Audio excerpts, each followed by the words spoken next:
I'm going to show you how gem crafting works in Xenoblade Chronicles 3. So you'll unlock gem crafting around the middle of Chapter 2 when you hit this desert area.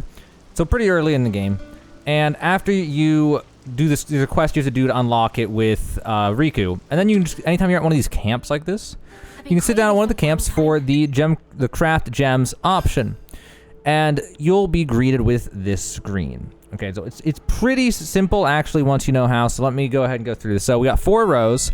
The defense row, the offense row, healer row, and special row, or whatever this is. And you will see what each gem does. So this one increases max HP, this one increases healing, this one increases attack, and whatever. You find the gem that you want. And then you'll see what items you need. You know, in this case, you'll need a gemstone, an elegant ansel feather, an igna weapon, an ardent horns, and all that stuff. Now, some of these items, you'll have to find them by just literally finding items on the ground, like are all over the place in this game. And the other items that you'll find will generally be from killing enemies. And then sometimes you'll also find these items in like a container or something like that. So you can press L or R to go through the different tiers of these gems. So this would be tier 1 right here, and you would need piercing, rogal quill, and a gemstone. And also you'll need, not right now, but some of these you'll need ether cylinders, which you'll get. There'll be like green spots on the ground if you don't know, and you go over to and press A, and it'll fill up your ether and all that. You'll learn about that as part of the main story, so hopefully you remember. But then you can go through and craft, you know, straight to whatever level you want if you have the materials. You go straight to a gem tier 10 if you want, but you'd need all these crazy materials that are really hard to get, and you need a ton of them, like 5 ultra pure gemstones and things like that.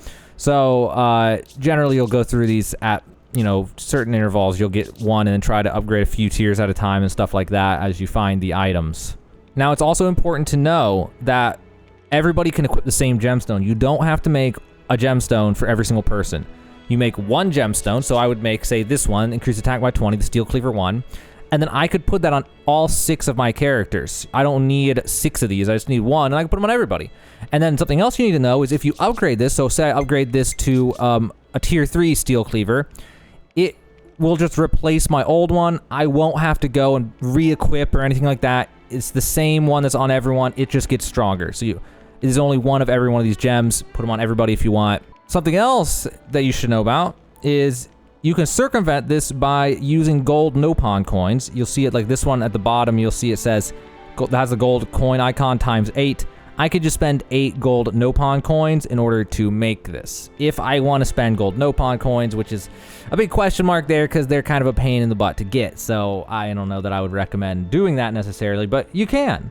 So yeah, you'll go through these and you'll make whichever ones you want, and then once you've made the gems that you want, you will go to your inventory, and you'll go to your characters, and you'll go to the gems tab that you'll unlock around this point in the game, and then you'll put on the gem.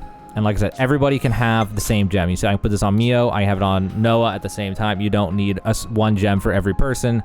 It's kind of like an unlock system. And that's everything I can think to tell you about gemstones. I mean, it's really not that complicated of a system once you realize how it works. I think the most complicated part is finding the locations of every single one of those materials, which is something I'm not going to be covering in this video, because then this would be like a 3-hour long video, because there's so many types of gems and so many enemies and so many different places to find all of them. It's crazy. So generally you'll just have to keep note of what you find on enemies and know what you're looking for. I mean, really the best way to keep up with it to make the gemstones that you want would be like, look at the gemstone you want, write down on something, you know, your phone or whatever, what it is that you need for it, and then just keep an eye out for those when you're in the game. And if you kill an enemy that drops it, then you look at your notes and that's the one you need, then okay, and then you write down the enemy that you need, and then, you know, you farm it till you get 30 of it or whatever you need. Like, that's really the only way to do it. I mean, it's the only other way beyond that is just to get everything and kill every enemy that you see and whatever, and just when you get enough, you get enough. Like, that's really the only other way to think about it in a practical sense.